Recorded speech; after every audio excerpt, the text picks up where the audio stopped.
G6 the bodybuilder, G6 the bodybuilder, G6 the bodybuilder, better stay out his way. Gary G6 Turner here, 27 years old, from Edison, New Jersey. I've been competitively bodybuilding for 4 years, been training my body for 9 years. Today it marks the last day of my off season, about 1.5 years now, so tomorrow will be the first day of my prep. I'm currently, as of tomorrow, will be 18 weeks out of the first qualifier, which is the Mid-Atlantic Cup. It's gonna be in Western Pennsylvania. If I place top 2 in my class with that show, I'll qualify for my main target show, which is the NPC Junior USA. That'll be 2 weeks later on May 30th. That will be my target show. After I walked off stage last July 2013, this was the show that I targeted. So I've been toiling in the shadows for the better part of about 1.5 years targeting this show. So we're gonna get ready for that.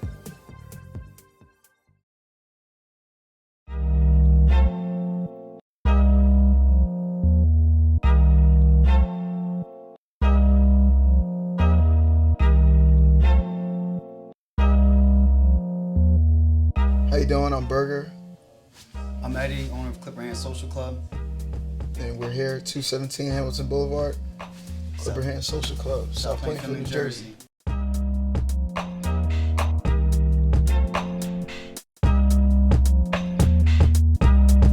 Gary's a cool dude. Met him at the time. He wasn't as big as he was. He was coming off of a show and just working on, developing his muscle. And we conversed, and he helped me during my process of bodybuilding. But I could see how serious he was, so I went to him for advice. Even when I was cutting his hair, I noticed I had to, the buttons were getting, I had to expand them, on his neck.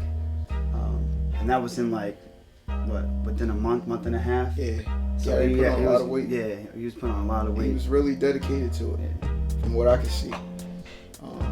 It was times Gary came in and couldn't even fit in the chair. Yeah. He had to walk through the door sideways. Yeah. Or we had to keep the beard, But couldn't shave his face. The key is you don't let Gary use the bathroom at the barbershop. All right?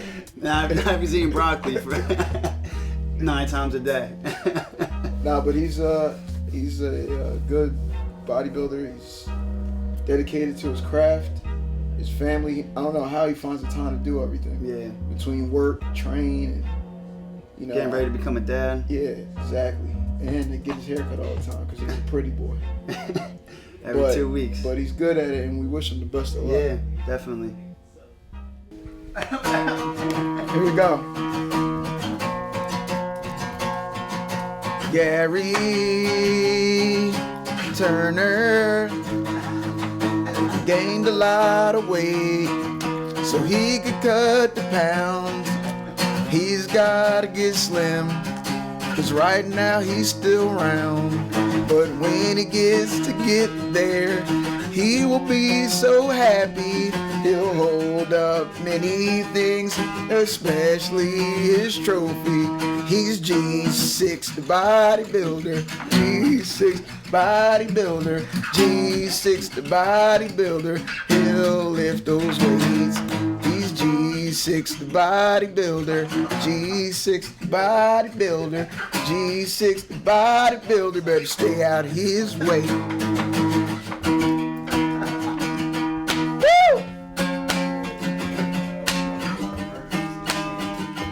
Broccoli and brown rice, egg whites.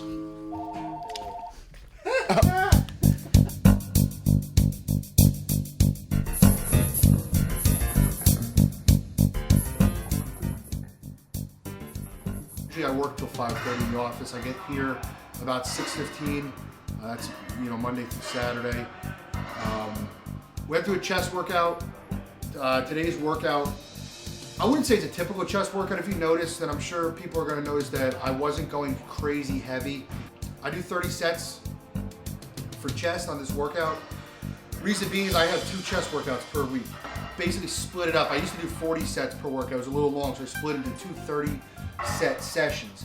I do that for high volume. I think my chest needs a lot of work, as well as my shoulders, so that has a second day as well.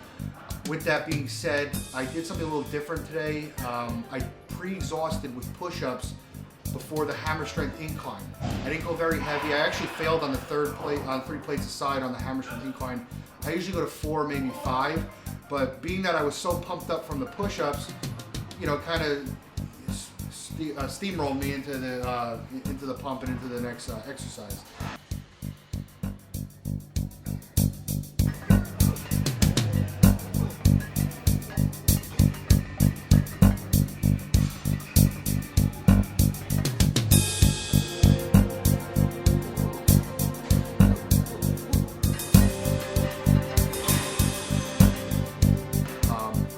Sets of incline dumbbell again went 80, 80, 100, which isn't a lot of weight. The most I've done were the 160s. I don't typically do that unless I'm feeling very strong, that I'm very instinctual. So, you know, if I feel that 140s are light, then I might move up. Today, I felt a good squeeze, a good contraction with 100-pound dumbbells. I didn't push the limit, you know, risking injury as well as, you know, if it's working, why fix it?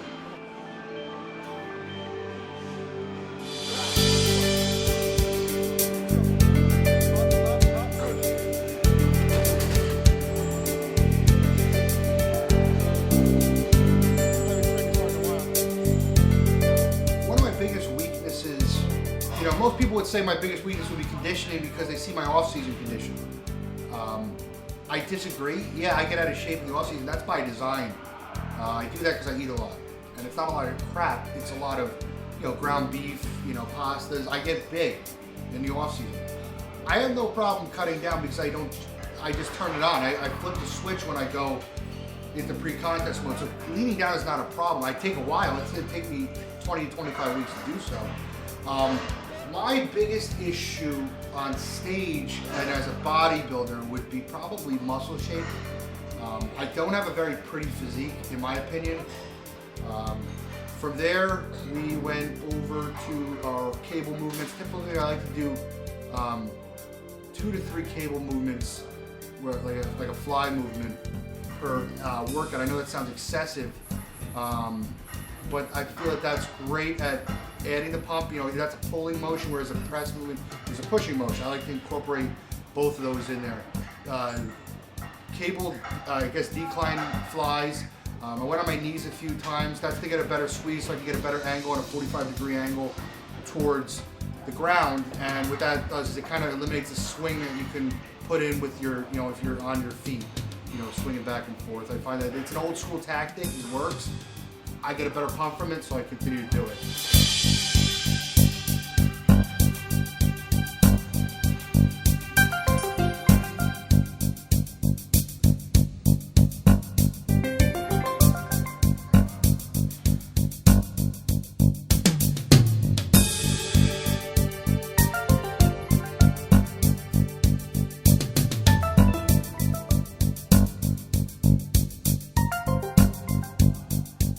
You know, with the consistency that I'm going to have during this prep, my conditioning I think is going to be on point.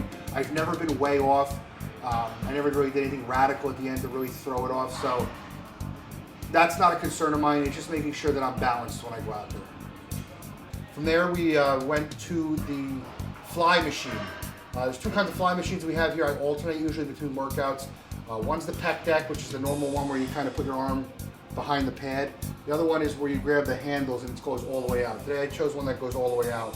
And with that being, you know, with that one is I can actually focus on squeezing at the top of the motion, so when the hands come all the way to the front, I can squeeze the middle of my chest, which is usually an underdeveloped portion of a lot of athletes' chest is the inside part.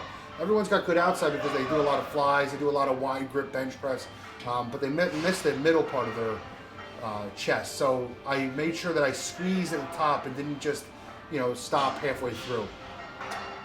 I had 7 sets to go because I was, like I said, I like to make 30 sets. I was deciding what to do. I was pretty pumped. I was pretty tired. You know, sweating. So I knew I was where I wanted to be in the workout. But I finished with it's a version of FSD 7, which basically is you pick a weight that you can handle, 10 reps per set. You do 7 sets of it with 30-second break in it. Now it's not like 32 seconds. It's strict 30 seconds. You usually have a counter or a stopwatch. I did just 135 pounds, did the first 10 reps. Of course, the first couple of sets are light. 135 pounds for me is not a lot of weight, but it catches up to you quickly. Being the end of the workout, we're talking about sets 23 through 30. And by that time, the last 2 sets were brutal. I had to push through them. I finished it, of course, because I wouldn't quit on it. But it's, it's definitely a good finisher.